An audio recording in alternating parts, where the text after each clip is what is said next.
ಇದನ್ನ ಬಿಟ್ಬಿಟ್ಟು ಹೋಗ್ಬೇಕು. ಲಿಂಗಾಯತ ಸಮಾಜ ಬಿಟ್ಬಿಟ್ಟು ರಿಸರ್ವೇಶನ್ಗಾಗಿ ಹೊರಗೆ ಹೋಗ್ಲಿ, ಅದು ನೀರಿಂದ ಹೊರಗೆ ಬಂದು ಮೀನಿನಾಗಿ ಇಲಿ ಬಿಲಿ ಒದಾಡ್ಸಾಯ್ತಾರೆ ಅವರು. ನಾನು ಹೇಳೋದೇ ಗೊತ್ತಿಷ್ಟು, ಈ ಜಂಗಮ ಅನ್ನುವಂತ ಒಂದೇನು ವರ್ಗ ಇದೆ ಲಿಂಗಾಯತರಲ್ಲಿ, ಅವರು ಬಹಳ ಪವಿತ್ರವಾದಂತು ಪುಣ್ಯ ಸ್ಥಾನದಲ್ಲಿ ಇರುವವರು. ಅವ್ರನ್ನ ಲಿಂಗಾಯತ ಅಂತ ಬಹಳ ಭಯ ಭಕ್ತಿಯಿಂದ ಕಾಣ್ತಾರೆ. ನಮ್ಮ ಅಕ್ಕ ನಮ್ಮ ಚಿಕ್ಕಮ್ಮಗಳು ಎಲ್ಲ ಮಾಡುವಾಗ ಮೊದಲೇ ರೊಟ್ಟೆ ತೆಗೆದಿರ್ತಿದ್ರು. ಯಾಕಂದ್ರೆ ಜಂಗವರು ಭಿಕ್ಷಕ್ಕೆ ಬರ್ತಾರೆ, ಅವ್ರು ನೀಡ್ಬೇಕು ಅಂತ ಅಷ್ಟೊಂದು ಆದ್ಯತೆ ಇರ್ತದೆ. ಆ ತತ್ವಗಳನ್ನ ಜ್ಞಾನವನ್ನ ಗಳಿಸಿದವರು, ಜ್ಞಾನ ಪ್ರಸಾರ ಮಾಡ್ತಾ ಹೋಗುವವರು ಲಿಂಗಾಯತ ಜಂಗಮರು. ಅಲ್ಲಿ ಹಿಂಗೆ ಬ್ರಾಹ್ಮಣ ಹೋಗಿ ಸರಳ ಕಾಶಿ ಹೊಂಟಿದ್ದಾರೆ. ಈಗ ಇಲ್ಲಿ ಇಬ್ರು MLA ಗಳಿದ್ದಾರೆ, ಟಿಕೆಟ್ ತಗೊಂಡಿದ್ದಾರೆ ಹೊನ್ನಾಳಿ ಕಡೆಯಿಂದ. ಅದಕ್ಕೆ ಇವ್ರೇನ್ ಹೇಳ್ತಿದ್ದಾರೆ, ಬೇಡ ಜಂಗಮರು ತೆಗೆದ್ಬಿಟ್ಟು ಟ್ವಿಸ್ಟ್ ಆಗಿ ಮಾಡೋದು, ಬೇಡುವ ಜಂಗಮರು. ಲಿಂಗಾಯತ ಜಂಗಮರ ಬೇಡುವ ಜಂಗಮ ಅಂತ ಹೇಳ್ಕೊಂಡು ಸರ್ಟಿಫಿಕೇಟ್ ತಗೊಂಡು ಸೋಲಾಪುರದ MP ಆದ್ರು BJP-ಯಿಂದ. ಅವ್ರ ಮೇಲೆ ಕೋರ್ಟ್ಗಳು ಕೇಸಿದೆ. ಲಿಂಗಾಯತರು ತಮ್ಮ ಜಂಗಮರನ್ನ ಪರಿಶಿಷ್ಟ ಜಾತಿಗೆ ಸೇರಿಸೋ ಪ್ರಯತ್ನಕ್ಕೆ ಯಾರು ಬೆಂಬಲ ಕೊಡ್ಲಾರ. ಇಷ್ಟು ಮಾತ್ರ ನೋಡಿ. ಇತ್ತೀಚೆಗೆ ನಾನು ಪೇಪರಲ್ಲಿ ನೋಡ್ತಾ ಇದ್ದೇನೆ, ಅನೇಕ ಹೇಳಿಕೆಗಳನ್ನ ಕೇಳ್ತಾ ಇದ್ದೇನೆ. ಒಂದು ದೊಡ್ಡ ಸಾಮಾಜಿಕವಾದಂಥ ಸಮಸ್ಯೆ ಉದ್ಭವ ಆಗಿದೆ. ಅದು ವಿಶೇಷವಾಗಿ ನಾಗಮೋಹನ್ ದಾಸೋಹದ ಕಮಿಟಿಯಲ್ಲಿ ಏನು ಒಳ ಏನು ರಿಸರ್ವೇಷನ್ ಮಾಡಬೇಕಂತ, ಒಳಪಂಗಡಗಳಿಗೆ ರಿಸರ್ವೇಷನ್ ದೊರಿಬೇಕನ್ನೋಂಥ ಒಂದು ಪ್ರಶ್ನೆ ಬಂತಲ್ಲ, ಆಗಲಿಂದ ಇನ್ನೂ ಕರ್ನಾಟಕದಲ್ಲಿ ಈ ವಾದ ವಿವಾದಗಳು ಈ ಬಗ್ಗೆ ಭಾಳಷ್ಟು ಹೆಚ್ಚಾಗಿದೆ. ಮೊದಲನೇದಾಗಿ ಬೇಡ ಜಂಗಮ, ಬುಡುಗ ಜಂಗಮ, ಸುಡುಗಾಡಿಸಿದ್ರು, ಬುಡ್ಬುಡಿಕೆಯವರು, ಬುರ್ರ ಕಥೆ ಹೇಳುವವರು, ಇವೆಲ್ಲ ಏನು ಸಣ್ಣ ಸಣ್ಣ ಅಲೆಮಾರಿ ಅಥವಾ ಅಲೆಮಾರಿ ಸಮುದಾಯಗಳಿದೆ, ಅವುಗಳ ಬಗ್ಗೆ ರಿಸರ್ವೇಷನ್ ಕೊಡುವ ಬಗ್ಗೆ ಯಾವ ತಕರಾರು ಇಲ್ಲಿವರೆಗೆ ಇರಲಿಲ್ಲ. ಈಗ ಯಾಕೆ ಉದ್ಭವ ಆಗಿದೆ ಅಂದರೆ, ಈ ಲಿಂಗಾಯತರಲ್ಲಿ ಜಂಗಮರು ಅನಿಸ್ಕೊಳ್ಳುವಂಥ ಒಂದು ಪಂಗಡ ಇದೆ. ಈ ಲಿಂಗಾಯತ ಧರ್ಮದ ಬಗ್ಗೆ ಭಾಳಷ್ಟು ಈಗಾಗಲೇ ಚರ್ಚೆ ಆಗಿದೆ, ನಾನು ಯಾವುದೇ ರಿಪೀಟ್ ಮಾಡೋಕ್ಕಾಗೋದಿಲ್ಲ. ಆದರೆ 12ನೇ ಶತಮಾನದಲ್ಲಿ ಏನೋ ಒಂದು ಸಾಮಾಜಿಕ ಕ್ರಾಂತಿ ಆಯಿತು. ಬಸವ ತತ್ವಕ್ಕಾಗಿ, ಬಸವ ತತ್ವಗಳಿಂದ, ಬಸವ ತತ್ವ ಪ್ರತಿಪಾದಕರಿಂದ ಏನೊಂದು ಈ 3 ರಾಜ್ಯಗಳ ಗಡಿ ಸೀಮೆಯಲ್ಲಿ ಬಸವ ಕಲ್ಯಾಣದಲ್ಲಿ, ಆ ಕಡೆ ಆಂಧ್ರ, ಈ ಕಡೆ ಆಗಿನ ಆಂಧ್ರ, ಈಗಿನ ತೆಲಂಗಾಣ, ಮಹಾರಾಷ್ಟ್ರ ಮತ್ತು ಕರ್ನಾಟಕ, ಈ 3 ರಾಜ್ಯಗಳ ಒಂದು ತ್ರಿಕೂಟದ ಒಂದು ಸ್ಥಳದಲ್ಲಿ ಏನು ಕ್ರಾಂತಿ ಆಯಿತು, ಆ ಕ್ರಾಂತಿ ಅಲೆಗಳು ಎಲ್ಲ ಕಡೆ 3 ರಾಜ್ಯಗಳಲ್ಲ, ಇನ್ನೂ ಕೂಡ ಈ ಕಡೆ ತಮಿಳುನಾಡು, ಕೇರಳಗಳಿಗೆ ಕೂಡ ಹರಡಿ ಹೋಗಿದೆ. ಈ ಕಾಲದಲ್ಲಿ ಅನೇಕ ಜನಾಂಗಗಳವರು, ಬೇರೆ ಬೇರೆ ಧರ್ಮದವರು, ಬೇರೆ ಬೇರೆ ಜಾತಿಗಳವರು ಈ ಬಸವ ತತ್ವಕ್ಕೆ ಮಾರು ಹೋಗಿ ಇದರೊಳಗಡೆ ಬಂದು ಧರ್ಮಾಂತರ ಮಾಡಿಕೊಂಡು ಅಥವಾ ಜಾತ್ಯಾಂತರ ಮಾಡಿಕೊಂಡು ಇದ್ರ ಒಳಗಡೆ ಸೇರಿಕೊಂಡ್ರು. ಹಾಗೆ ಸೇರಿಕೊಂಡವರಲ್ಲಿ ಬ್ರಾಹ್ಮಣರ ಆದಿಯಾಗಿ ಆಗಿನ ಅಸ್ಪೃಶ್ಯತೆ ಅಂತಕ್ಕಂಥ ಶೂದ್ರ ವರ್ಗ ಅಂತ ಏನು ಕರಿತಿದ್ರು, ಅವರಲ್ಲಿ ಬಹುತೇಕರು ಇದರಲ್ಲಿ ಅಂದರೆ ಈ ಶರಣ ತತ್ವದಲ್ಲಿ, ಲಿಂಗಾಯತದಲ್ಲಿ ಕನ್ವರ್ಟ್ ಆಗಿ ಒಳಗಡೆ ಬಂದರು. ಈಗ ಅವರೆಲ್ಲರೂ ಲಿಂಗಾಯತರಾಗಿದ್ದಾರೆ. ಅನೇಕ ವರ್ಷಗಳ ನಂತರ ಅನೇಕ ಸಾಮಾಜಿಕ ರಾಜಕೀಯ ಸ್ಥಿತ್ಯಂತರಗಳಿಂದಾಗಿ ಈಗ ಈ ಜಾತಿಗಳನ್ನುವಂಥ ಒಂದು ಪರಿಕಲ್ಪನೆ ವಿರುದ್ಧವೇ ನಡೆದಂಥ ಈ ಕ್ರಾಂತಿಯಿಂದ ಅಲ್ಲಿ ಇರಲೇಬಾರದಾಗಿತ್ತು ಜಾತಿಗಳು, ಪಂಗಡಗಳು.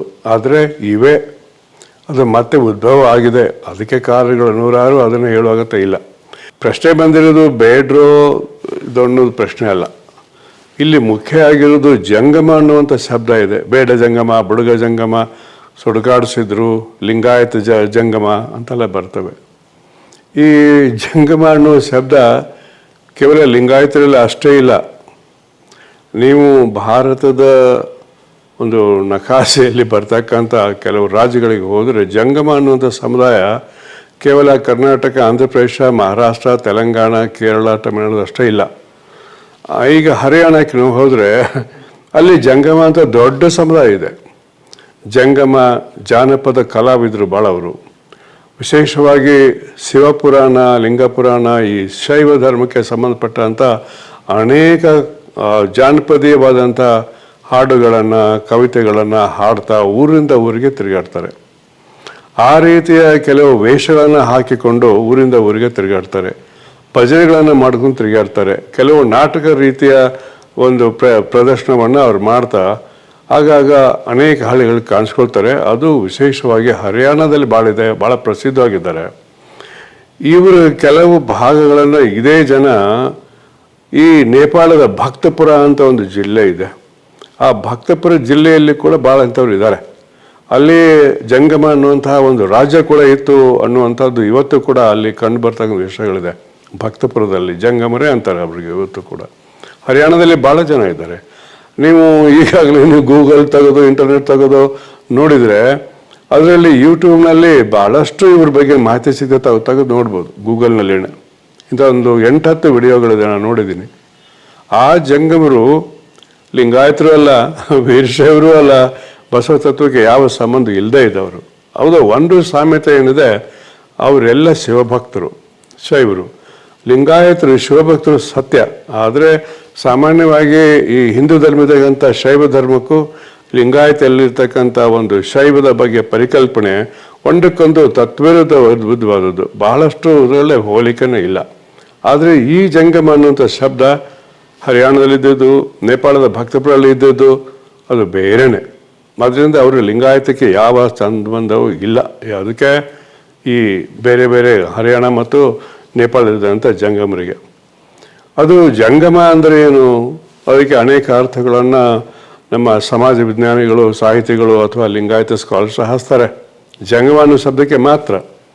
ಅದು ಏನು ಅಂತಂದರೆ, ಜಂಗಮ ಅಂತಂದರೆ ಇನ್ನು ಅನೇಕ ವಚನಗಳಿದೆ. ಗುರು ಅಂದರೆ ಲಿಂಗ, ಲಿಂಗ ಅಂದರೆ ಜಂಗಮ, ಜಂಗಮ ಅಂದರೆ ಲಿಂಗ ಅನ್ನುವಂಥ ಅನೇಕ ರೀತಿಯಲ್ಲಿ ಹೇಳ್ತಾರೆ. ಅಂದರೆ ಈ ಜಂಗಮತ್ವ ಅನ್ನೋದು ಲಿಂಗಾಯತ ಧರ್ಮದಲ್ಲಿ ಬಹಳ ಮಹತ್ವದ ಒಂದು ಪರಿಕಲ್ಪನೆ ಅಥವಾ ಒಂದು ಆಚರಣೆ ಅಥವಾ ಒಂದು ನಂಬಿಕೆ ಅಂತ ಇಟ್ಕೊಳ್ಳಿ. ಸಾಮಾನ್ಯವಾಗಿ ಶರಣರು ಬಸವಣ್ಣನವ್ರನ್ನ ಹಿಡ್ಕೊಂಡು ಪ್ರತಿಯೊಬ್ಬ ಶರಣರು ಕೂಡ ಜಂಗಮತ್ವದ ಬಗ್ಗೆ ಭಾಳ ಬೆಲೆ ಕೊಟ್ಟರು. ಹಾಗಾದರೆ ಅಲ್ಲಿ ಶರಣರ ಕಲ್ಪನೆಯಲ್ಲಿ ವಚನಗಳಲ್ಲಿ ಬರ್ತಕ್ಕಂಥ ಜಂಗಮ ಯಾರು ಅನ್ನೋ ಬಗ್ಗೆ ನೀವು ಉತ್ತರವನ್ನು ವಚನಗಳಲ್ಲೇ ನೋಡ್ಬೋದು. ಈಗ ಅಲ್ಲಂಬರು ಹೇಳ್ತಾರೆ, ನೀತಿ ಜಂಗಮರು ಕೋಟಿ, ಜಾತಿ ಜಂಗಮರು ಕೋಟಿ, ಎಲ್ಲ ಬೇರೆ ಬೇರೆ ಹೇಳ್ಕೊಂತ ಹೋಗಿ ಜ್ಞಾನ ಜಂಗಮ ರಬ್ಬರನ್ನು ಕಾಣೆ ಅನ್ನುವಂಥ ಮಾತು ಹೇಳ್ತಾರೆ. ಆದರೆ ಲಿಂಗಾಯತ ಧರ್ಮದಲ್ಲಿ ಜ್ಞಾನ ಜಂಗಮನೇ ಮುಖ್ಯ. ಆ ಜ್ಞಾನ ಜಂಗಮ ಅಂದರೆ ಏನು ಅಂದರೆ, ಬಸವ ತತ್ವ ಲಿಂಗಾಯತ ಧರ್ಮದ ಬಗ್ಗೆ ಪರಿಪೂರ್ಣವಾದಂಥ ಕಲ್ಪನೆ ಇದ್ದವರು, ಅದನ್ನು ಅರ್ಥ ಮಾಡಿಕೊಂಡವರು, ಅದನ್ನು ಪ್ರಚಾರ ಮಾಡೋ ಸಲುವಾಗಿ ಊರಿಂದ ಊರಿಗೆ ಅಲೆಮಾರಿಗಳು ತಿರುಗ್ತಾರೆ ಅವರು. ಅದಕ್ಕೆ ಈ ಲಿಂಗಾಯತ ಬಸವ ಧರ್ಮದ ಪ್ರಚಾರಕ್ಕಾಗಿ, ಪ್ರಸಾರಕ್ಕಾಗಿ ಎಲ್ಲೆಲ್ಲಿ ಲಿಂಗಾಯತ ಇದ್ದಾರೋ ಅವ್ರ ಮನೆಗೆ ಹೋಗಿ ಈ ಧರ್ಮವನ್ನು ಪ್ರಸಾರ ಮಾಡಲಿಕ್ಕೆ ಅವರಿಗೆ ಸರಿಯಾದ ಕಲ್ಪನೆಯನ್ನು ಕೊಡಲಿಕ್ಕೆ, ತಪ್ಪು ಕಲ್ಪನೆಯನ್ನು ಸರಿಪಡಿಸಲಿಕ್ಕೆ ಮಾಡುವಂಥ ಕಾರ್ಯ ಜಂಗಮರದು. ಯಾವ ಜಂಗಮರು? ಜ್ಞಾನ ಜಂಗಮರು. ಎಲ್ಲಿ? ಬಸವ ತತ್ವದಲ್ಲಿ ಲಿಂಗಾಯತರಲ್ಲಿ. ಅವರಿಗೆ ಲಿಂಗಾಯತರು ಬಹಳ ಬೆಲೆ ಕೊಡ್ತಾರೆ. ಅವರು ಅಲೆಮಾರಿಗಳನ್ನೇ ಒಂದು ರೀತಿಯಲ್ಲಿ. ಅಂದರೆ ಈ ರೀತಿ ಬುಡಬಡಿಕೆ ಹಾಕ್ಕೊಂಡು ಅಥವಾ ಮಾಂಸಾಹಾರಿ ತಿನ್ಕೊಂಡು ಬೇಟೆ ಆಡ್ಕೊಂತ ಹೋಗುವಂಥ ಜಂಗಮರು ಅಲ್ಲ ಅವರು ತತ್ವ ಪ್ರಚಾರಕ್ಕಾಗಿ ಹೋಗುವಂಥ ಜಂಗಮರು. ಅವರು 90% ಅಲ್ಲ 99% ಅವರೆಲ್ಲ ಶಾಕಾಹಾರಿಗಳು, ಶುದ್ಧ ಶಾಕಾಹಾರಿಗಳು. ಯಾಕಂದರೆ ಬಸವ ತತ್ವದಲ್ಲಿ ದಯವೇ ಧರ್ಮದ ಮೂಲವೇ ಅಂತ ಹೇಳಿದಾಗ, ಅದರಿಂದಾಗಿ ಯಾವುದೇ ಪ್ರಾಣಿಗಳಿಗೆ ಇದು ಹಿಂಸೆ ಕೊಡಬಾರ್ದು, ಪ್ರಾಣಿಗಳು ತಿನ್ನಬಾರ್ದು, ಮಾಂಸಾಹಾರ ಮಾಡಬಾರ್ದು ಅನ್ನೋಂಥ ಒಂದು ತತ್ವ ಬರ್ತದೆ. ಶರಣರ ವಚನಗಳಲ್ಲಿ ಆಹಾರದ ಬಗ್ಗೆ ಕೆಲವು ವಚನಗಳಲ್ಲಿ ಒಂದು ವೈರುಧ್ಯತೆ ಇದೆ.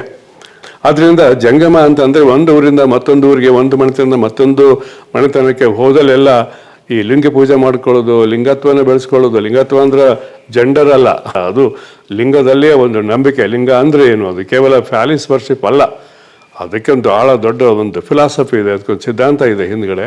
ಅದು ಲಿಂಗಾಯತ ಸಿದ್ಧಾಂತವೇ ಬೇರೆ, ಶೈವದಿಂದ ಸಿದ್ಧಾಂತನೇ ಬೇರೆ, ಲಿಟ್ರಲ್ ಮೀನಿಂಗ್ ಏನೇ ಇದ್ದರೂ ಕೂಡ. ಸೊ ಹೀಗೆ ಬರುವಾಗ ಇವರು ಜ್ಞಾನ ಜಂಗಮರು ಅನ್ನುವಂಥ ಜಂಗಮರು ಲಿಂಗಾಯತಲ್ಲಿ ಇದ್ದಾರೆ. ಅವರನ್ನು ಬಹಳ ಗೌರವದಿಂದ ಪ್ರತಿಯೊಬ್ಬ ಲಿಂಗಾಯತರು ಕಾಣ್ತಾರೆ. ಅವ್ರ ಮನೆಗೆ ಬಂದಾಗ ಭಯಭಕ್ತಿಯಿಂದ ದೇವರಷ್ಟನ್ನೇ ತಿಳ್ಕೊಂಡ್ಬಿಟ್ಟು ಅವ್ರನ್ನ ಒಳಗೆ ಕರ್ಕೊಂಡು ಬಂದು ಪೂಜ್ಯತೆಯಿಂದ ಕೂಡಿಸಿ ಅವರು ಪಾದ ಪೂಜೆ ಮಾಡ್ತಾರೆ. ಅವರಿಗೆ ಮೃಷ್ಟಾನ್ನ ಭೋಜನಗಳನ್ನು ನೀಡ್ತಾರೆ. ದಣ ಕನಕಾದಿಗಳನ್ನು ಹೋಗುವಾಗ ಅವರಿಗೆ ನಿಮ್ಮ ಸಹಾಯಕ ತೊಗೊಂಡೋಗಿ ಅಂತ ಕೊಡ್ತಾರೆ. ಲಿಂಗಾಯತರು ಅಷ್ಟೊಂದು ಭಯಭಕ್ತಿಯಿಂದ ಕಾಣುವಂಥ ಒಂದು ಜಾತಿ ಅಲ್ಲ, ಅದೊಂದು ತತ್ವ, ಅದು ವ್ಯಕ್ತಿಗಳು. ಆ ತತ್ವಗಳನ್ನು, ಆ ಜ್ಞಾನವನ್ನು ಗಳಿಸ್ತವರು, ಜ್ಞಾನ ಪ್ರಸಾರ ಮಾಡ್ತಾ ಹೋಗುವವರು ಲಿಂಗಾಯತ ಜಂಗಮರು. ಅವ್ರನ್ನ ನಾವು ಭಾಳ ಗೌರವದಿಂದ ಕಾಣ್ತೀವಿ. ನಮ್ಮ ಮನೆಯಲ್ಲಿ ಕೂಡ ಗೌರವದಿಂದ ಕಾಣ್ತೀವಿ ನಾವು. ಅದ್ರ ಬಗ್ಗೆ ಎರಡು ಮಾತಿಲ್ಲ. ಈಗ ಆ ಜನ ಕೂಡ್ಕೊಂಡು ಆ ಬೇಡ ಜಂಗಮರು ಅನ್ನೋ ಶಬ್ದನ ಇಲ್ಲಿ ಬಳಸಕ್ಕೆ ಹೋಗಿ ಆ ಬೇಡ ಅನ್ನೋದನ್ನು ಬೇರೆ ಟ್ವಿಸ್ಟ್ ಮಾಡಿ ಬೇಡುವ ಜಂಗಮರು ಅಂತ ಕನ್ವರ್ಟ್ ಮಾಡ್ತಾ ಇದ್ದಾರೆ. ಮಾಡಿ ನಮಗೆ SC ಸರ್ಟಿಫಿಕೇಟ್ ಕೊಡಿ, ನಮಗೂ SC ಬೆನಿಫಿಟ್ ಕೊಡಿ ಅಂತ ಅವ್ರ ಹೋರಾಟ ಇದೆ.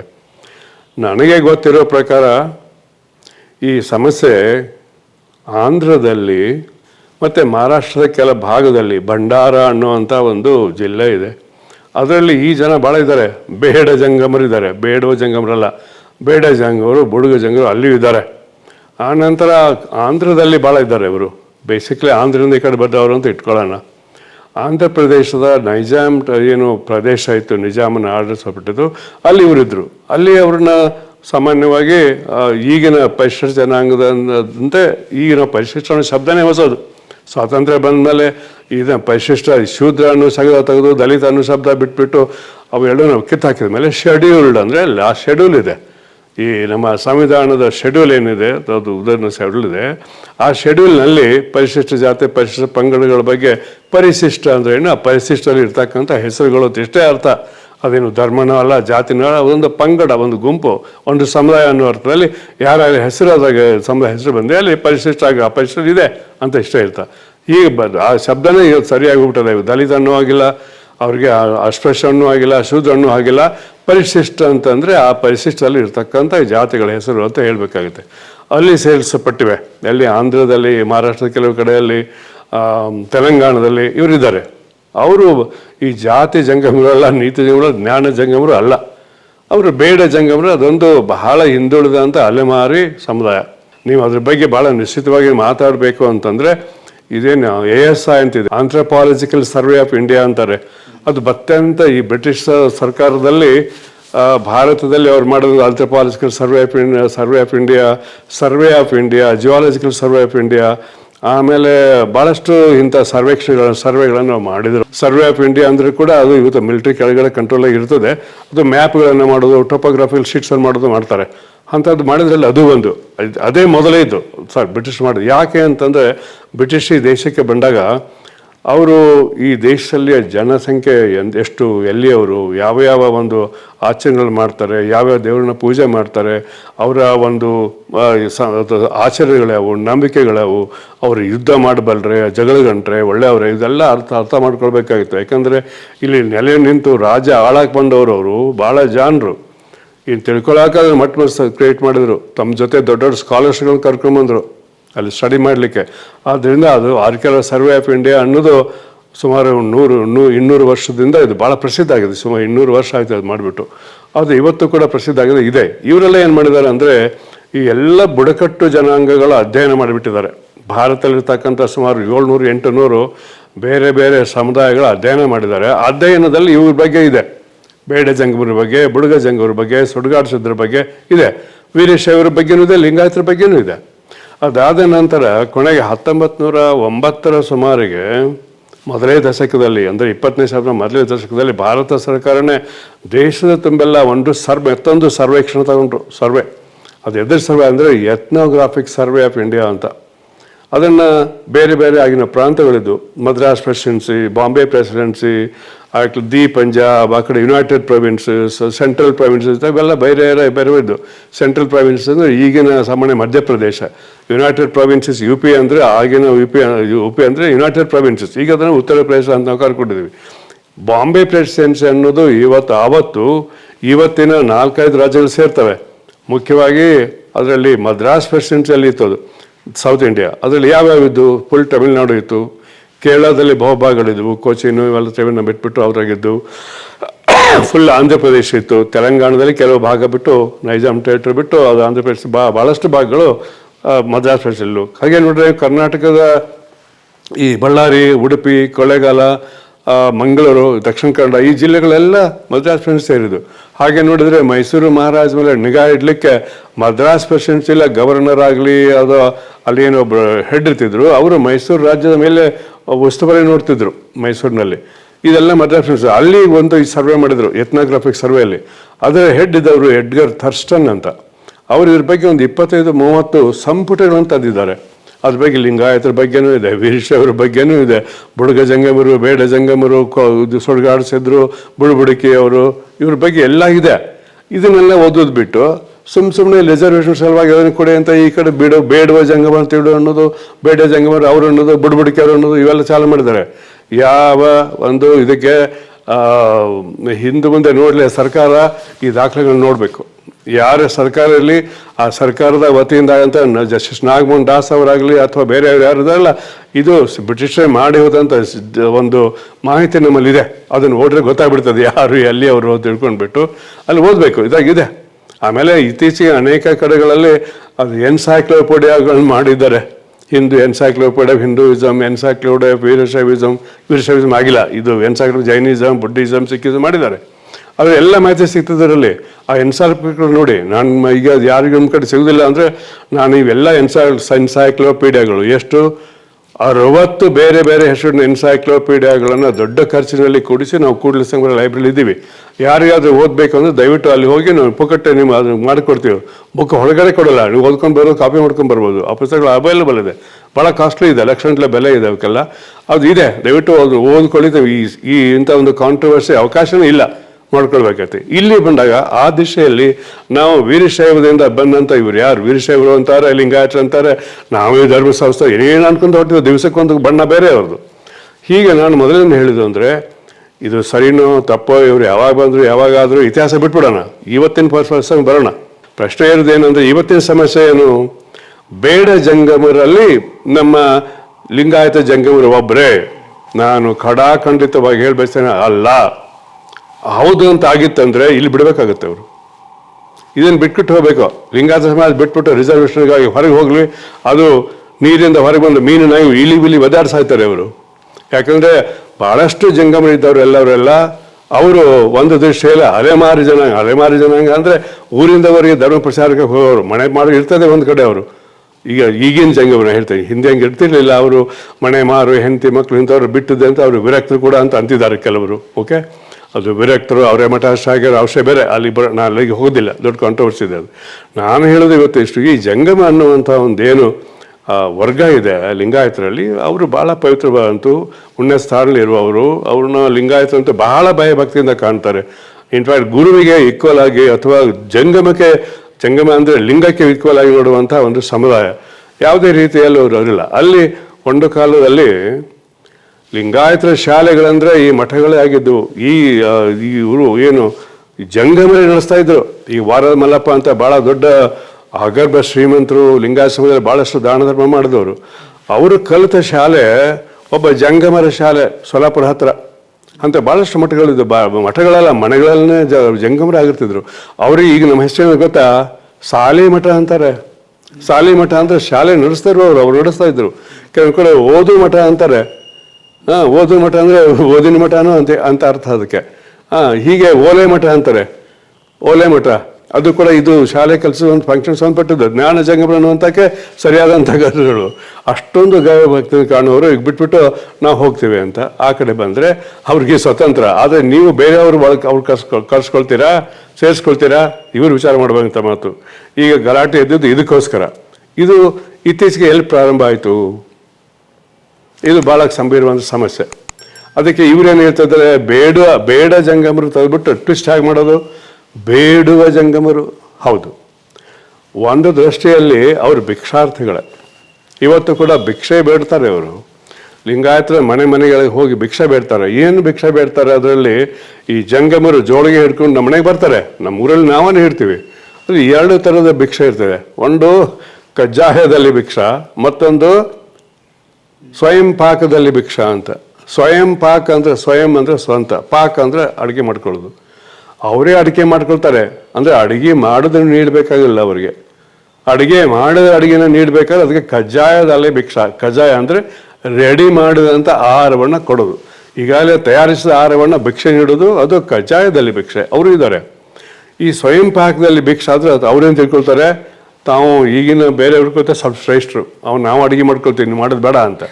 ಆದರೆ ಅವರೇನು ಆಹಾರ ಧಾನ್ಯಗಳನ್ನು ತಗೊಳ್ತಾರೆ. ಕೆಲವರು ಅಕ್ಕಿ ಹಾಕ್ತಾರೆ, ಅದಕ್ಕೊಂದು ಬೇರೆ ಜೋಳಿಗೆ ಇರ್ತದೆ. ಒಂದೇ ಜೋಳಿಗೆಯಲ್ಲಿ 4-5 ಪದರಗಳು ಮಾಡಿಕೊಂಡು 4-5 ಭಾಗ ಇರ್ತವೆ ಜೋಳಿಗೆಯಲ್ಲಿ. ಅಕ್ಕಿ ಹಾಕಿದರೆ ಅಕ್ಕಿ ಹಾಕೋಕ್ಕೊಂದು ಬೇರೆ ಒಂದು ಕಿಸೆ ಇರ್ತದೆ. ಕಿಸೆ ಟೈಪು. ಜೋಳ ಹಾಕಿದರೆ, ಗೋಧಿ ಹಾಕಿದರೆ, ಹಿಟ್ಟು ಹಾಕಿದರೆ ಅದಕ್ಕೂ ಬೇರೆ ಮಾಡ್ಕೊಂಡಿರ್ತಾರೆ. ಇವರು ಗೋಧಿ, ಅಕ್ಕಿ, ಜೋಳ, ರಾಗಿ ಇವೆಲ್ಲ ತೊಗೊಂಡು ಹೋಗ್ಬಿಟ್ಟು ಮನೆಯಲ್ಲಿ ಕೂತ್ಕೊಂಡು ತಾವೇ ಬೇಕಂತ ಮಷ್ಟಾನ್ನ ಕೇಳ್ತಾರೆ. ಇನ್ನು ಕಜ್ಜಾಯದಲ್ಲಿ ಭಿಕ್ಷಾ ಅಂತಂದರೆ ಮಾಡಿದ ಅಡುಗೆಯನ್ನೇ ನೀಡಬೇಕು ಅವ್ರಿಗೆ. ಅವರು ಯಾವುದು ಅಲ್ಲಿ ಅಡುಗೆಯಲ್ಲಿ ಏನು ಭೋಜನದಲ್ಲಿ ಭೇದ ಮಾಡಿಕೊಡೋದು, ಜಾತಿ ಭೇದ. ಈ ಏನು ಮೊದಲೇ ಹೇಳಿದ್ನಲ್ಲ, ಸ್ವಯಂ ಪಾಕದಲ್ಲಿ ಭಿಕ್ಷೆ ಸ್ವಲ್ಪ ಜಾತಿಯಲ್ಲಿ ನಂಬ್ತಾರೆ ಅನ್ನುವಂಥ ರೀತಿ ಅದು. ಯಾಕಂದ್ರೆ ನೀವು ಮಾಡಿದ ಉಣ್ಣಲ್ಲ, ನಾವು ಮಾಡ್ಕೊಳ್ತೀವಿ, ಅರದಾನೆ ಮಾತ್ರ ಕೊಡಿ ಅಂತ ಹೇಳ್ದಂಗೆ. ಅವರು ಆ ಮಟ್ಟಕ್ಕೆ ಈಗಾಗಲೇ ಅವ್ರು ಬೈಫರ್ಕೇಷನ್ ಆಗಿ ಸ್ವಲ್ಪ ಬ್ರಾಹ್ಮಣ ಪ್ರಭಾವ ಆಗಿದೆ ಅಂತ ನಾವು ಉನ್ನತರು ಅನ್ನುವಂಥ ಅಂತೂ ಕೆಟ್ಟ ಕಲ್ಪನೆ ಬರ್ತದೆ. ಆದರೆ ಕಜ್ಜಾಯದಲ್ಲಿ ಭಿಕ್ಷೆ ಆಗಿಲ್ಲ. ಯಾರೇ ಲಿಂಗಾಯತರಲ್ಲಿ ಅವರು ದಲಿತ ಲಿಂಗಾಯತರೇ ಇರಲಿ, ಬ್ರಾಹ್ಮಣರಿರಲಿ, ಪಂಚಮಸಾಲಿಗಳಿರಲಿ, ಅವ್ರಿಗೆ ರೆಡಿ ಮಾಡಿದ ಊಟ ಹಾಕಿದ್ರೆ ತೊಗೊಂಡೋಗಿ ತಿಂತಾರೆ ಅವರು. ಯಾರು ಮಾಡಿದ್ರು, ಯಾವ ಉಪಜಾತಿಯವ್ರು ಮಾಡಿದ್ರೆ ಕೇಳಲ್ಲ ಅವರು. ಅಲ್ಲಿ ಏನಿರ್ತದೆ, ರೆಡಿಮೇಡ್ ಮಾಡಿದಂಥ ಮನೆಯಲ್ಲೇ ತಯಾರು ಮಾಡಿದಂಥ ಅದು ರೊಟ್ಟಿ ಇರ್ಬೋದು, ಚಪಾತಿ ಇರ್ಬೋದು, ಪಲ್ಯ ಇರ್ಬೋದು, ಅನ್ನ ಇರ್ಬೋದು, ಅವನ್ನೆಲ್ಲ ತೊಗೊಂಡೋಗ್ಬಿಟ್ಟು ಮನೆಯಲ್ಲಿ ಕರ್ಕೊಂಡೋಗಿ ಅದನ್ನು ವಿಂಗಡಣೆ ಮಾಡ್ಕೊಂಡು ಬೇಕಂತ ತಿಂತಾರೆ. ಇಲ್ಲಿ ಭಾಳ ಒಂದು ಮಹತ್ವದ ವಿಷಯ ಅಂದರೆ, ಈ ಬಹಳ ಇತ್ತೀಚೆಗೆ ಕನ್ವರ್ಟ್ ಆದವರಲ್ಲ.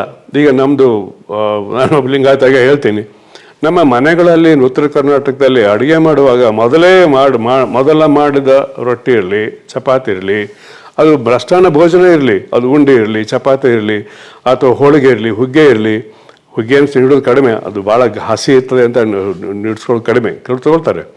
ಆಮೇಲೆ ಕರ್ಚಿಕಾಯಿ ಆಗಲಿ, ಕರ್ಚಿಕಾಯಿ ಅನ್ನುವಂಥ ಒಂದು ಸ್ವೀಟು, ಅದಕ್ಕೆ ನೀವೇನು ಕೇಕ್ ಅಂತಿರಲ್ಲ ಆ ಟೈಪು. ಸೊ ಅವೆಲ್ಲ ಹೋಳಿಗೆ, ಕಡಿಮೆ, ಇದು ಉಂಡಿ ಇವೆಲ್ಲ ಮಾಡಿದ್ದನ್ನು ನೀಡ್ತಾರೆ. ಮೊದಲೇ ಸಲ ಮಾಡಿದಂಥದ್ದು ರೊಟ್ಟಿಯ ಜಂಗಮರಿಗೆ ಹೋಗಬೇಕು, ಅದೊಂದು ಭಯಭಕ್ತಿಯಿಂದ ಹೋಗಬೇಕು. ನಮ್ಮ ಮನೆಯಲ್ಲೇ ನನ್ನ ತಾಯಿ ಬೇಗ ತೀರೋಗಿದ್ದು, ನನ್ನ ತಾಯಿ ಮಾಡಿದ್ದು ಗೊತ್ತಿಲ್ಲ ನನಗೆ, ನಾನು ಚಿಕ್ಕ ಮಗುದ ತೀರೋದಾಗ ನಮ್ಮ ಅಕ್ಕ, ನಮ್ಮ ಚಿಕ್ಕಮ್ಮಗಳು ಎಲ್ಲ ಮಾಡುವಾಗ ಮೊದಲೇ ರೊಟ್ಟಿ ತೆಗೆದಿಡ್ತಿದ್ರು. ಯಾಕಂದರೆ ಜಂಗವರು ಭಿಕ್ಷೆಗೆ ಬರ್ತಾರೆ, ಅವ್ರು ನೀಡಬೇಕು ಅಂತ ಅಷ್ಟೊಂದು ಆದ್ಯತೆ ಇರ್ತದೆ. ಆ ಭಿಕ್ಷೆ ಅವ್ರು ಮಾಡ್ತಾರೆ, ಅದು ಸುಳ್ಳಲ್ಲ. ಅನೇಕ ಜನ ಲಿಂಗಾಯತ ಜಂಗಮರಲ್ಲಿ ಬಡವರು ಇದ್ದಾರೆ, ಅದು ಸುಳ್ಳಲ್ಲ. ಅದು ಕೆಲವೊಂದು ಫ್ಯಾಕ್ಟ್ಸ್ ಹೇಳಬೇಕಾಗುತ್ತೆ. ಲಿಂಗಾಯತರಲ್ಲಿ ಬಡವರು ಇದ್ದಾರೆ ಜಂಗಮರಲ್ಲಿ, ಕೆಲವು ಜಂಗಮರಲ್ಲಿ ಭಾಳ ಬಡ ಜಂಗಮರಿದ್ದಾರೆ, ಅದಕ್ಕೆ ಬಡ ಜಂಗಮರೇ ಅಂತ ಹೇಳ್ತಾರೆ. ಆದರೂ ಕೂಡ ಆ ಬಡವರು ಇರಲಿ, ಅವರು ಅತ್ಯಂತ ಬಡತನ ಇದ್ದರೂ ಕೂಡ ಅವ್ರನ್ನ ಶ್ರೀಮಂತಕ್ಕಿಂತ ಶ್ರೀಮಂತರಾಗಿ ಭಯಭಕ್ತಿಯಿಂದ ಕಾಣ್ತೇವೆ. ನಮ್ಮ ಊರಲ್ಲಿ ಒಬ್ಬ ಸಂಗಯ್ಯ ಅಂತ ಸ್ವಾಮಿ ಇದ್ದರು, ಏನಿರಲಿಲ್ಲ, ಅವ್ರ ಮನೆ ಬಿದ್ದು ಹೋಗಿತ್ತು, ಜಮೀನದು ಏನಿರಲಿಲ್ಲ, ಭಿಕ್ಷೆ ಮೇಲೆ ಬದುಕ್ತಾಯಿದ್ರು. ಅವರು ನಮ್ಮ ಮನೆಗೆ ಬಂದರೆ, ನಮ್ಮ ಮನೆಯಲ್ಲಿದ್ದಂಥ ಅವರು ಬಸಯ್ಯ ಅಂತ ಒಬ್ಬರಿದ್ರು, ಸಂಗಯ್ಯ ಅಂತ ಒಬ್ಬರಿದ್ರು. ಸಂಗಯ್ಯ ಇವರು ಕೊರಾನ್ನದಲ್ಲಿ ಭಿಕ್ಷೆ, ಕೊರಾನ್ನ ಅಂತಂದರೆ ಕಜಾಯ ಭಿಕ್ಷೆ. ಈ ಮತ್ತವರು ಇದು ಏನದು ಸ್ವಯಂ ಪಾಕದಲ್ಲಿ ಭಿಕ್ಷೆ. ಈ ಸಂಗಯ್ಯ ಅನ್ನೋರು ಸ್ವಯಂ ಪಾಕದಲ್ಲಿ, ಬಸಯ್ಯ ಅನ್ನೋರು ಈ ಕಜಾಯದಲ್ಲಿ ಭಿಕ್ಷೆ. ನಾವು ಅವರಿಗೆ ಕಾಳು ಕಡಿ ಎಲ್ಲ ಹಾಕಿ ಕಾಲು ಬೀಳ್ತಿದ್ದೀವಿ. ನಾನು ಬಿದ್ದಿದ್ದೀನಿ, ಇವತ್ತು ಕೂಡ ಹೇಳ್ತೇನೆ. ಕಜ್ಜಾಯದಲ್ಲಿ ಭಿಕ್ಷೆ ಇದ್ದರೆ ಅದನ್ನು ಬಾಡ್ದೆ ಅಂತ ಅಡುಗೆ ತಂದುಬಿಟ್ಟು ಹಾಕಿಬಿಟ್ಟು ಅವ್ರಿಗೆ ನಮಸ್ಕಾರ ಮಾಡ್ತೀವಿ, ಅಷ್ಟೊಂದು ಭಯಭಕ್ತಿಯಿಂದ ತೊಗೊಂಡೋಗಿ ಅಂತ ತಿಳ್ಕೊಂಡು. ನೀವು ತೊಗೊಂಡೋಗಿ ಒಳ್ಳೆ ಬರ್ತದೆ ಅಂತ ಹೇಳ್ಕೊಂಡು ನಾವು ಭಯಭಕ್ತಿಯಿಂದ ಕಾಲು ಬೀಳ್ತೀವಿ ಅವ್ರಿಗೆ.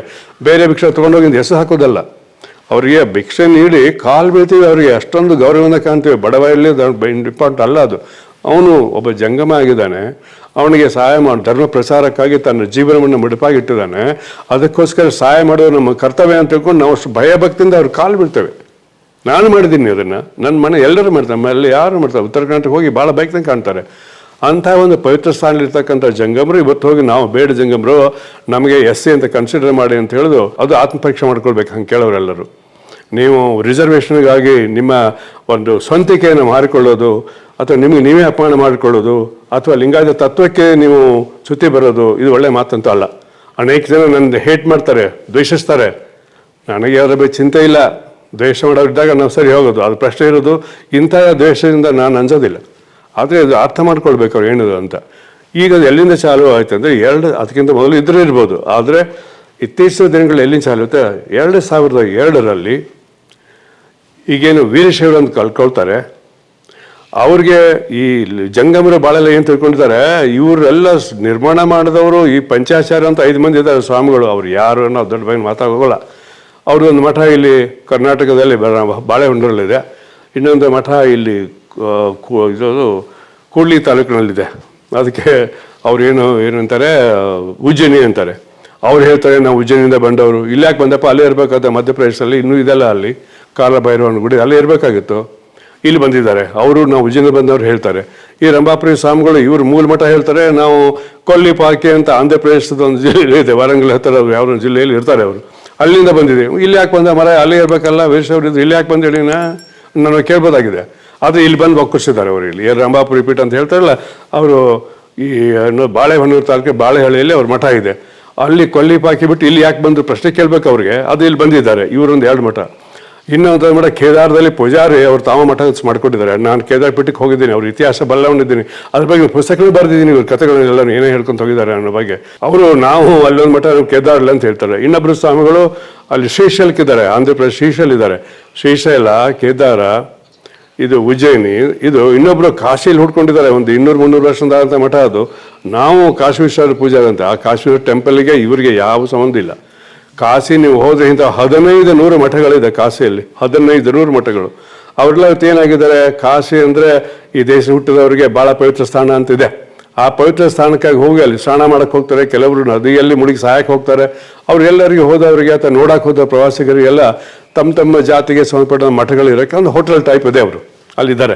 ಈರು 5 ಜನ ಕೂಡ್ಕೊಂಡು ತಮ್ಮದೇ ಎಲ್ಲ ಹೆಸರುಗಳಲ್ಲಿ ಅದೊಂದು ಸಮಾಜ ಇದನ್ನು ಮಾಡ್ಕೊಂಡು ಲೆಟರೇಟ್ ಮಾಡ್ಕೊಂಡಿದ್ದಾರೆ. 5 ಮಂದಿ ಪಂಚಾಚಾರರು ಅಂತ. ಪಂಚಮಸಾಲೆ ಬೇರೆ, ಪಂಚಾಚಾರಿ ಬೇರೆ, ಪಂಚಾಚಾರ ಬೇರೆ.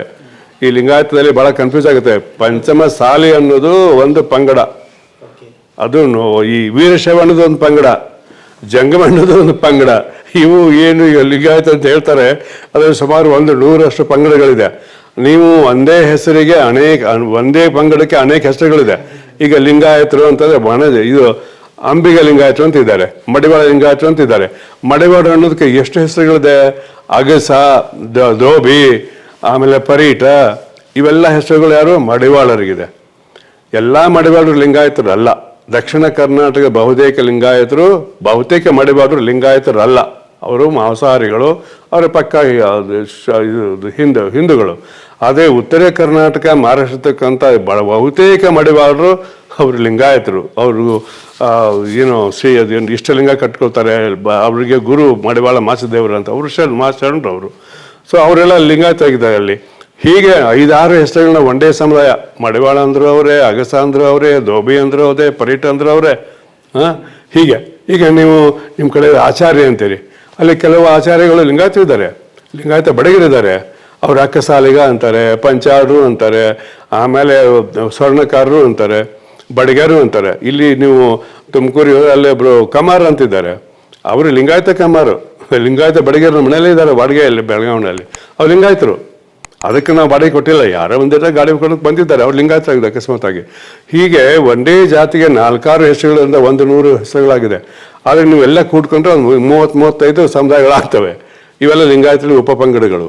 ಹೀಗೆ ಇರುವಾಗ ವೀರಶೈವರೊಂದು ಉಪಪಂಗಡ. ಈಗ ಅವ್ರು ಹೇಳಿದ್ರೆ ನಿಮ್ಮ ಧರ್ಮ ನಾವೇ ಕಟ್ಟಿವಿ. ಇವತ್ತಿನ ಪೇಪರ್ದಾಗ ನೋಡಿ ರಂಭಾಪುರಿ ಸ್ವಾಮಿಗಳು ಏನೇನು ಹೇಳ್ಕೊಂಡಿದ್ದಾರೆ ಅಲ್ಲಿ, ಅದ್ರ ಬಗ್ಗೆ ಮಾತಾಡೋಣ ಆಮೇಲೆ. ಬೇಡ, ಇಲ್ಲಿ ಬಂದ ಪ್ರಶ್ನೆ ಬಂದಿರೋದೇನು, ಈ ಜಂಗಮ ಅನ್ನೋದು ಕೂಡ ಇದರ ಒಂದು ಉಪಪಂಗಡ ಎಲ್ಲಿ ಲಿಂಗಾಯತರಲ್ಲಿ. ಈಗ ಮೊದಲಿಂತಿತ್ತು ಬೇರೆ, ಅದು ಜ್ಞಾನ ಜಂಗಮರ ಬೇರೆ. ಈಗ ಅವರು ಜಾತಿಯ ಕನ್ವರ್ಟ್ ಆಗಿಬಿಟ್ಟಿದ್ದಾರೆ, ಈಗ ಪಂಗಡ ಆಗಿಬಿಟ್ಟಿದ್ದಾರೆ. ಅವ್ರು ಹೇಳೋದು ನಾವು ಭಿಕ್ಷೆ ಬೇಡ್ತೀವಿ, ಅದಕ್ಕೆ ಬೇಡುವ ಜಂಗಮರು. ಆ ಬೇಡ ಜಂಗಮ ಅನ್ನುವಂಥ ಶಬ್ದ ತಗೊಂಡು ಇಲ್ಲಿ ಜಂಗಮ ಅನ್ನುವಂಥ ಒಂದು ಪಂಗಡಕ್ಕೆ ಹಚ್ಕೊಂಡು ನಾವು ಬೇಡುವ ಜಂಗಮರು. ಬೇಡುವರು ಸುಳ್ಳಲ್ಲ, ಭಿಕ್ಷೆ ಅಂತ ಬೇಡ್ತಾರೆ. ನಾ ಭಿಕ್ಷೆ ಬಗ್ಗೆ ಹೇಳಿದ್ದೀನಿ, ಇಲ್ಲಿ ಮತ್ತೆ ರಿಪೀಟ್ ಮಾಡಲ್ಲ. ಈ ಜಂಗಮರು ಈಗ ಏನು ಮಾಡಿದ್ರು, 2002ರಲ್ಲಿ ಪಂಚಾಚಾರ್ಯರು 5 ಮಂದಿ ಕೂಡಿಕೊಂಡು ಸಹಿ ಮಾಡಿ ಒಂದು 3-4 ಪುಟಗಳ ಒಂದು ಪತ್ರವನ್ನು ಇವೆಲ್ಲ ಹೇಳಿದ್ದಾರೆ. ಅದರಲ್ಲಿ ನಾವು ಇಂಥವ್ರು ನಾವು ಏನಾದ್ರು ಹೇಳ್ಕೊಂಡ್ಬಿಟ್ಟು ನಾವು ಬೇಡ ಜಂಗಮರು ಅನ್ನುವಂಥದ್ರಲ್ಲಿ ನಮಗೆ ಬೇಡುವ ಜಂಗಮರು ಅಂತ ಕನ್ವರ್ಟ್ ಟ್ವಿಸ್ಟ್ ಮಾಡಿದ್ರು. ನಾನು ಟ್ವಿಸ್ಟ್ ಮಾಡಿ ಆಗಿನ ಪ್ರಧಾನಮಂತ್ರಿಗಳಂತ ವಾಜಪೇಯಿಗೆ ಒಂದು ಪತ್ರ ಕೊಟ್ಟರು, ಇವ್ರನ್ನ ಶೆಡ್ಯೂಲ್ ಕಾರ್ಡ್ ಮಾಡಿ ಅಂತ. ಯಾವಾಗಿದ್ದು 2002ರಲ್ಲಿ. ಇವಾಗ ಎಷ್ಟಾಯ್ತು, 23 ವರ್ಷದ ಹಿಂದೆ ಮಾಡಿದ ಕತೆ. ಈಗ ಅವ್ರು ಕೈ ಬಿಟ್ಟಿದ್ದಾರೆ ಅವ್ರನ್ನವರು. ಇವ್ರಿಗೆಲ್ಲ ಎಬ್ಬಿಸ್ಕೊಡ್ಸವ್ರು ಅವರೇ. ಯಾಕೆ ಅಂದರೆ ನಮ್ಮಲ್ಲಿ ಏನು 1000 ಮಠಗಳಿದೆ ಲಿಂಗಾಯತರು, ಮಹಾರಾಷ್ಟ್ರ, ಕರ್ನಾಟಕ, ಆಂಧ್ರ, ತೆಲಂಗಾಣ, ತಮಿಳುನಾಡು ಎಲ್ಲ ಮಠಗಳಿದೆ. ಆ ಮಠಗಳಲ್ಲಿ ಈ ಜಂಗಮ ಜಾತಿಗೆ ಸೇರಿದವರೇ 100% ಇದ್ದಾರೆ. ಎಲ್ಲರೂ ಅಂತ ಹೇಳಾರೆ. ಇತ್ತೀಚೆಗೆ ಅವರೇ ಆಗ್ತಾ ಇದ್ದಾರೆ. ಅದಕ್ಕೆ ದೊಡ್ಡ ಕತೆ ಇದೆ. ಅಲ್ಲೇನು ಟ್ರೈನಿಂಗ್ ಸೆಂಟರ್ ಮಾಡ್ಕೊಂಡು ಏನೋ ಮಾಡ್ಕೊಂಡಿದ್ದಾರೆ. ಅದು ಬೇಕು ಹೋಗೋಣ ಬೇಡ. ನಾನು ಹೇಳೋದು ಆ ಜಂಗಮರನೇ ಭಾಳಷ್ಟು ಮಠ ಆಗಿದ್ದಾರೆ. ಆ ಮಠಗಳ ಮುಖ್ಯಸ್ಥರು ಒಂದು ಬೇರೆ ಪಂಗಡನೇ ಇದೆ, ವೀರಶೈವ ಪಂಗಡಗಳಂತ, ಶಿವಾಚಾರದ ಪಂಗಡಗಳು, ಏನದು ಗುರು ವರ್ಗದವರು ಮಾಡ್ಕೊಂಡ್ಬಿಟ್ಟು ಹೇಳ್ಕೊಂತ ಹೊಟ್ಟಿದ್ದಾರೆ 108 ಕಥೆಗಳನ್ನು. ಅದ್ರ ಬಗ್ಗೆ ಮತ್ತೆ ಬರೋಣ. ಇವರೆಲ್ಲ ಜಂಗಮರಾಗಿದ್ದಾರೆ. ಅವರಲ್ಲಿ ಕೆಲವು ಬಡವರು ಇದ್ದಾರೆ, ಎಲ್ಲರೂ ಬಡವರು ಇಲ್ಲ, ಅನೇಕರು ಕೊಟ್ಟೆ ಇದ್ದಾರೆ, ಕೆಲವು ಬಡವರು ಇದ್ದಾರೆ, ಸತ್ಯನೇ.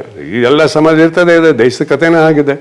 ಸೊ ಹಾಗಿದ್ದಾಗ ಅವ್ರಿಗೆ ಎಲ್ಲ ಸರ್ವಿಸ್ ತೊಗೊಳ್ಬೇಕು ಅಂತ ತಿಳ್ಕೊಂಡು ರೇಷನ್ ಎಲ್ಲರಿಗೂ ಕೊಡಬೇಕು ಅಂತ ತಿಳ್ಕೊಂಡು ಅವರು ಪ್ರಧಾನಮಂತ್ರಿಗೆ ಕೊಟ್ಬಿಟ್ರು ಲೆಟ್ರು. ಆಮೇಲೆ ಇದು ಕೂತ್ಬಿಟ್ರು, ಬುಡುಗ ಜಂಗಮ, ಬೇಡ ಜಂಗಮ, ನಾವು ಅದ್ರ ಒಬ್ಬರು ಅಂತ ಹೇಳೋದು ಚಾಲು ಆಯಿತು. ಇದು ಎಲ್ಲಿವರೆಗೆ ಹೋಯ್ತು ಅಂದರೆ ಮಹಾರಾಷ್ಟ್ರದಲ್ಲಿ ಒಬ್ಬ ಜಂಗಮ, ಇಂಥ ಜಂಗಮ ಜಾತಿ ಜಂಗಮ ಅಲ್ಲ, ಈಗ ಜಾತಿ ಇಟ್ಕೊಳ್ಳಿ, ಲಿಂಗಾಯತ ಜಂಗಮನ ಬೇಡುವ ಜಂಗಮ ಅಂತ ಹಿಡ್ಕೊಂಡು ಸರ್ಟಿಫಿಕೇಟ್ ತೊಗೊಂಡು ಸೋಲಾಪುರದ MP ಆದರು BJPಯಿಂದ.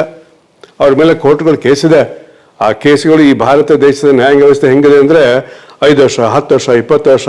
ರಾಜೀವ್ ಗಾಂಧಿ ಅವರ ಕೇಸು ಒಬ್ಬ ಪ್ರಧಾನಮಂತ್ರಿಗಳ ಮರ್ಡರ್ ಕೇಸ್ ಮಾಡಬೇಕಾದ್ರೆ 20 ವರ್ಷ ಬೇಕಾಯ್ತು ಈ ನ್ಯಾಯಾಂಗದಲ್ಲಿ. ನಮ್ಮ ಕತೆ ಏನು ಅಲ್ಲಿ, ಹೀಗೆಲ್ಲ ಕತೆ ಇರ್ತದೆ. ಹಾಗೆ ಅವ್ರ ಬಗ್ಗೆ ಕೋರ್ಟ್ನಲ್ಲಿ ಕೇಸುಗಳಿದೆ. ಅವ್ರ ಸರ್ಟಿಫಿಕೇಟ್ ಕೊಟ್ಟು ಅನಿಸಿದ್ದಾಗಿದೆ. 5 ವರ್ಷ ಏನೂ ಆಗಲಿಲ್ಲ, ಅವ್ರು 5 ವರ್ಷ ಮುಗೀತು. ಮುಂದೆ BJP ಟಿಕೆಟ್ ಕೊಡಲಿಲ್ಲ. ಈಗ ಅವ್ರ MP ಅದು MP ಆಗಿದ್ದು ಅವ್ರು ಟಿಕೆಟ್ ತೊಗೊಂಡ್ಬಿಟ್ಟು.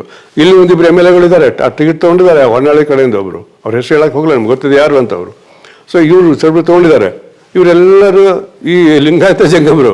ಪ್ರಶ್ನೆ ಬಂದವರು ಲಿಂಗಾಯತರಿಗೆ ವಿಚಿತ್ರ ಆಗ್ಬಿಟ್ಟು ಈ ಅನೇಕ ಜನ ಲಿಂಗಾಯತ ಕೇಳ್ತಾ ಇದ್ದಾರೆ, ನಾವು ಗುರುಗಳಂತ ಹೊತ್ಕೊಂಡು ತಲೆಮತ್ತಿ ನೋಡ್ತೇವೆ, ಅವರಿಗೆ ಬೇಡ ಜಂಗಮರಾಗಿ ಮಾಂಸಧಾನ ತಿನ್ನಕ್ಕೆ ಹೊಂಟಾರಲ್ರಿ ಅಂತ.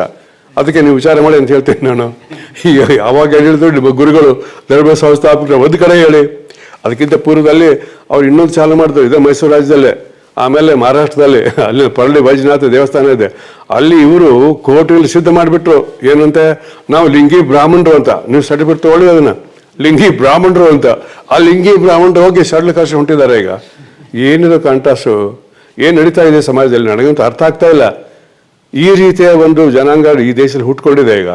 ಆದ್ದರಿಂದ ಖಡಾಖಂಡಿತವಾಗಿ ಎಲ್ಲ ಇತಿಹಾಸದ ಮೇಲಿಂದ, ಎತ್ನೋಗ್ರಾಫಿಕ್ ಸರ್ವೆ ಮೇಲಿಂದ, ಎತ್ನೋಲಾಜಿಕಲ್ ಸರ್ವೆ ಮುಖಾಂತರ, ಆಂಥ್ರೋಪಾಲಜಿ ಸರ್ವೆ ಮುಖಾಂತರ ಈ ದಾಖಲೆಗಳನ್ನ ನೋಡಿ ಅಲ್ಲಿ ಕೆಲವು ಕಾಂಟ್ರಾಡಿಕ್ಷನ್ ಈಗ ಕ್ರಿಯೇಟ್ ಮಾಡ್ಕೊಂಡಿದ್ದಾರೆ. ಹೈಕೋರ್ಟಿಗೆ ಹೋಗ್ಯಾರೆ, ಅಲ್ಲಿ ಆರ್ಡರ್ ಆಗಿದ್ದು ಉಲ್ಟಾ ಇವ್ರು ಹೇಳೋದು ಅಲ್ಲಿ ಬೇರೆ. ಈಗ 2 ಹೈಕೋರ್ಟ್ ಆರ್ಡರ್ ಕೊಟ್ಟಿದ್ದಾರೆ, ನನ್ನ ಕಡೆ ಇದೆ ಕಾಪಿ. ಆರ್ಡರ್ನಲ್ಲಿ ಹೇಳಿದ್ದೇನೆ, ಅವ್ರು ಹೇಳ್ತಾ ಇಲ್ಲ. ಡಿಸ್ಕಷನ್ ಸೆಕ್ಷನ್ದಲ್ಲಿ ಬಂದಿದೆ, ಇಂಥದ್ದು ನಡೀತಾ ಇದೆ ಅಂತ ಮಾಡಿದ ಅದನ್ನು ತೋರಿಸ್ತಾರೆ. ಆ ಆಪರೇಟಿವ್ ಪೊಸಿಷನ್ ತೋರಿಸೋದಿಲ್ಲ ಅವರು. ಅವ್ರು ತೋರಿಸೋದೇನು, ಡಿಸ್ಕಷನಲ್ಲಿ ಚರ್ಚೆ ಮಾಡೋದಲ್ಲ, ಮಾಡಿದೆ ಅಂತ ಅಲ್ಲೇ. ಇನ್ನೊಂದು ಅಧ್ವಾನ ಆಗಿದೆ. ಇಲ್ಲೊಬ್ಬರು ಸೂರ್ಯನಾಥ್ ಕಾಮತ್ ಅಂತ ಇದ್ದರು, ಅವ್ರು ಯಾವುದೋ ಒಂದು ಕಾಲೇಜ್ ಲೆಕ್ಚರ್ ಆಗಿದ್ದರು. ಅವ್ರನ್ನ ನಮ್ಮಲ್ಲಿ ಗೆಜೆಟರ್ ಅಂತ ಇದೆ. ಈ ಗೆಜೆಟರ್ ಅನ್ನುವಂಥದ್ದು ಭಾಳ ಜನ ಸಾರ್ವಜನಿಕ ಗೊತ್ತಿಲ್ಲ. ಇದು ಪ್ರತಿಯೊಂದು ಜಿಲ್ಲೆ, ಆಗಿನ ಹಳೆ ಜಿಲ್ಲೆಗಳು ಈಗ ಮತ್ತೆ ಬಳಸ್ತಾ ಇದ್ದಾರೆ. ಬ್ರಿಟಿಷ್ ಕಾಲದಲ್ಲಿ ಈ ಬ್ರಿಟಿಷ್ ಅಧಿಕಾರಿಗಳು ಜಿಲ್ಲೆಗೆ ಕಲೆಕ್ಟರ್ ಅಂತ ಹೋದಾಗ ಆ ಜಿಲ್ಲೆಯ ಸಂಪೂರ್ಣ ಜನಾಂಗದ ಬಗ್ಗೆ, ಅಲ್ಲಿ ಜನಸಂಖ್ಯೆ ಎಂತೆಂಥ ಜಾತಿ, ಧರ್ಮ, ಭಾಷೆ ಮಾತಾಡ್ತಾರೆ, ಅವ್ರ ಹಿನ್ನೆಲೆ ಏನು, ಯಾವ ಸ್ವಭಾವದವರು ಇದ್ದಾರೆ, ಉಗ್ರರು ಅಥವಾ ಸ್ವಾಮಿ ಸ್ವಭಾವದವರು, ಒಳ್ಳೆಯವರು, ಎಂಥ ಧರ್ಮ ಆಚರಿಸಿದ್ದಾರೆ ಎಲ್ಲ ಬಗ್ಗೆ ಹೇಳೋದಕ್ಕೆ ಪ್ರತಿಯೊಂದು ಜಿಲ್ಲೆಯಲ್ಲಿ ಅಲ್ಲಿಯ ಆರ್ಥಿಕ, ಸಾಮಾಜಿಕ, ಭೌಗೋಳಿಕ, ರಾಜಕೀಯ ಎಲ್ಲ ವಿಷಯಗಳನ್ನು ದಪ್ಪನ ಪುಸ್ತಕ ಬರೆಸಿದ್ರು. ಯಾರು ಬ್ರಿಟಿಷರು 1880ರಲ್ಲಿ ಒಬ್ಬರು ಅದನ್ನು ಚಾಲು ಮಾಡಿದ್ರು, ಬ್ರಿಟಿಷ್ ಅಧಿಕಾರಿನೇ, ಹಂಟರ್ ಅಂತ, HS ಹಂಟರ್ ಅಂತ. ಅವರಿಂದ ಚಾಲು ಆಗಿದ್ದು ಇಡೀ ಅವಾಗ ಇದ್ದಂಥ ಒಂದು 300 ಜಿಲ್ಲೆಗಳಿದ್ದು. ಈಗ ಜಿಲ್ಲೆಗಳು 600-700 ಆಗಿದೆ. ನಮ್ಮ ಕರ್ನಾಟಕದಲ್ಲೇ ಮೊದಲು ಎಷ್ಟಿತ್ತು, ಮಹಾರಾಜರು 8 ಲಕ್ಷ ಇತ್ತು, ಆ ಕಡೆ 8 ಜಿಲ್ಲೆಗಳು, ಕೂರ್ಗ 9 ಜಿಲ್ಲೆಗಳು ಬಂದು ಸೇರಿದ್ದು. ಅವು ಆಮೇಲೆ ಇವೊಂದು ಮದ್ರಾಸಿಂದ 2.5 ಜಿಲ್ಲೆ ಬಂದು ಸೇರಿದ್ದು. ಇದಾದಮೇಲೆ 18-19 ಜಿಲ್ಲೆ ಆಯಿತು. ಆಮೇಲೆ ಒಡೆದು ಡಿವೈಡ್ ಆಗಿ ಬೆಂಗಳೂರು ಅರ್ಬನ್, ರೂರಲ್ ಬೇರೆ ಆಯಿತು. ಆಮೇಲೆ ಒಡೆದು ಮಾಡ್ಕೊಂಡು ಹೋಗಿ 31 ಜಿಲ್ಲೆ ಆಗಿದೆ. ಹೀಗೆ ಬೇರೆ ಕಡೆ ಒಡೆದು ಜಿಲ್ಲೆಗಳಾಗಿದೆ. ಪ್ರತಿಯೊಂದು ಜಿಲ್ಲೆಗೆ ಒಂದು ಗೆಜೆಟೇರ್ ಇದೆ. ಆ ಜಿಲ್ಲೆಯ ಸಂಪೂರ್ಣ ಸಮಗ್ರ ಒಂದು ಸಂಕ್ಷಿಪ್ತ ಮಾಹಿತಿಯಲ್ಲಿ ಇರ್ತದೆ. ಅದನ್ನು ಬ್ರಿಟಿಷರು ಬರೆಸಿದ್ದಾರೆ ಈ ಗೆಜೆಟರ್ಗಳಲ್ಲಿ. ಅಂಥ ಗೆಜೆಟರ್ ಕರ್ನಾಟಕದಲ್ಲೂ ಇದೆ. ಇಲ್ಲಿ ಪ್ರಶ್ನೆ ಬಂದಾಗ ಆ ಗೆಜೆಟೇರ್ನಲ್ಲಿ ಮಾಡೋದಕ್ಕೆ ಒಬ್ಬರು ಸೂರ್ಯನಾಥ್ ಕಾಮತ್ ಅಂತ ಒಬ್ಬರು ಡೈರೆಕ್ಟರ್ ಹಾಕಿದ್ರು. ಈ ಸೂರ್ಯನಾಥ್ ಕಾಮತ್ರು ಇವ್ರೇನು ಆಂಥ್ರೋಪಾಲಜಿಸ್ಟು ಅಲ್ಲ, ಸೋಷಿಯಾಲಿಸ್ಟ್ ಅಲ್ಲ, ಒಂದು ಇತಿಹಾಸ ಪುಸ್ತಕ ಓದಿ ಬರೆದಿದ್ದು. ಅವರು ಒಂದು ಕಡೆ ಬರೆದಾರೆ, ವೀರಶೈವರಲ್ಲಿ, ಲಿಂಗಾಯತರಲ್ಲಿ ಜಂಗಮರಿದ್ದಾರೆ. ನಾನೀಗೆಲ್ಲ ಹೇಳಿದ್ದೀನಿ. ಅವ್ರಿಗೆ ಬೇಡ ಜಂಗಮರು, ಬೇಡುವ ಜಂಗಮರು ಅಂತಾರೆ. ಇವ್ರನ್ನ ಯಾರು ಹೇಳಿದ್ರು ಇದನ್ನ? ಎಲ್ಲಿ ಇದೆ ತೋರಿಸ್ಕೊಡಿ ಅಂತೇಳಿ. ಏನಾಧಾರ ಇದೆ ಸೂರ್ಯನಾಥ್ ಕಾಮತ್ ಕೇಳೋದಕ್ಕೆ? ಫಸ್ಟ್ ಆಫ್ ಆಲ್ ಅವ್ರಿಗೆ ಜ್ಞಾನನೂ ಇಲ್ಲ, ಅದನ್ನ ಓದಿನೂ ಇಲ್ಲ. ಅವರು ಓದಿದ್ದು ಎಲ್ಲರೂ ಹರಕು ಮುರ್ಕ ಓದ್ಕೊಂಡಿದ್ದಾರೆ. ಇದನ್ನು ಟ್ವಿಸ್ಟ್ ಮಾಡಿ ಅವ್ರು ಕೊಟ್ಟಿದ್ದಾರೆ. ಅದು ಇಟ್ಕೊಂಡ್ಬಿಟ್ಟು ಕೊಟ್ಟಿದ್ದಾರೆ ಅವರು. ಓಕೆ, ಅವರಿಗೆ ಕಾಂಪಿಟೆನ್ಸೇ ಇಲ್ಲ ಹೇಳೋದಕ್ಕೆ. ಇನ್ನೊಂದು ಕತೆ ಬರ್ತದೆ, ಮಹಾರಾಷ್ಟ್ರ ಅವರೇ ಬೆಳೆದಾರೆ.